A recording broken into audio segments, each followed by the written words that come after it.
কে নিমাই ওই যে শিওর তুমি? হুম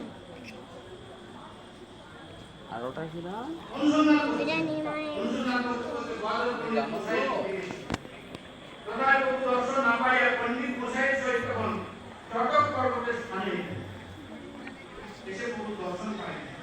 বহু তখন গদাধর পণ্ডিতের প্রতি চাইয়া বলিলেন, গদাধর, আমার নিধিয়া হইয়াছে, তুমি যাকে স্বজন্যে রক্ষা করো।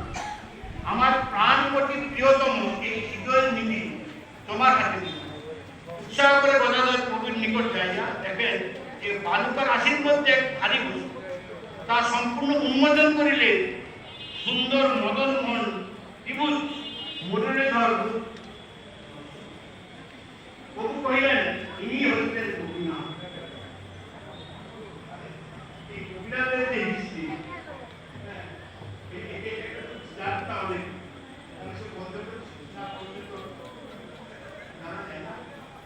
সেই গোপীনাথ তিনি গোবিন্দকে দিলেন, তুমি কোথায় পুকুরের মধ্যে ইহার সেবা করো। এই মুন্সিগঞ্জ আর নীল সমুদ্রের পুকুরে যমুনা তট ভারত করিয়া গোপীনাথের সেবা আর হ্যাঁ বাবা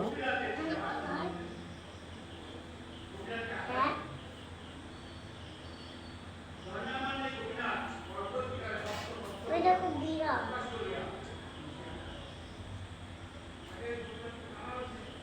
এই এই গোপীনাথের সেবায় মনোনিবেশ করি। অন্নাময় গোপীনাথ মন্ত্র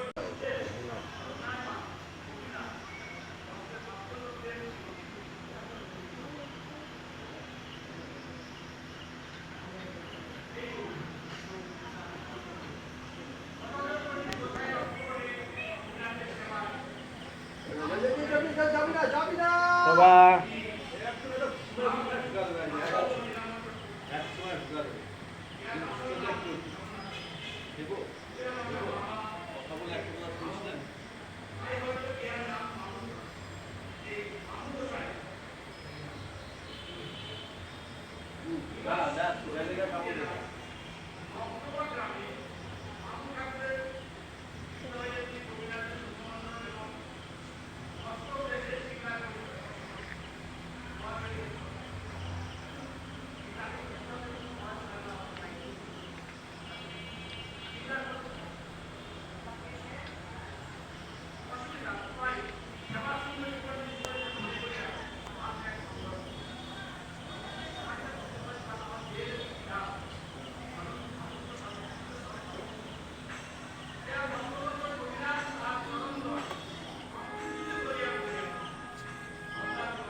কোথায়?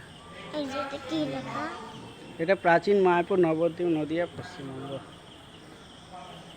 আসো বাবা আসো বাবা আসো মাধব মাধব ছবি তুলছে। নিমাইয়ের জন্মস্থান, এটা প্রাচীন মায়াপুর নিমাইয়ের জন্মস্থান।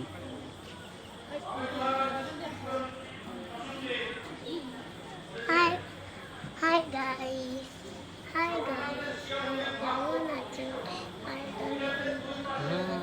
দাঁড়া দাঁড়া দাঁড়া দাঁড়া এখানে পাগলি বাবা ঠিক করে দাঁড়া। আজকে তাহলে নবদ্বীপ ঘোরা চলো start।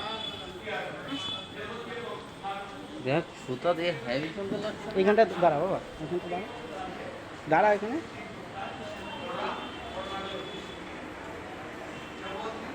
এদিক তাকা।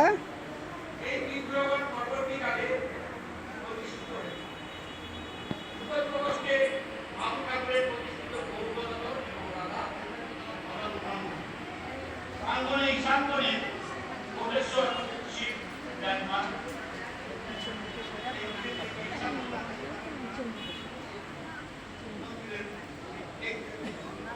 সেই ঈশানকোণে কোটেশ্বর শিব বিরাজমান।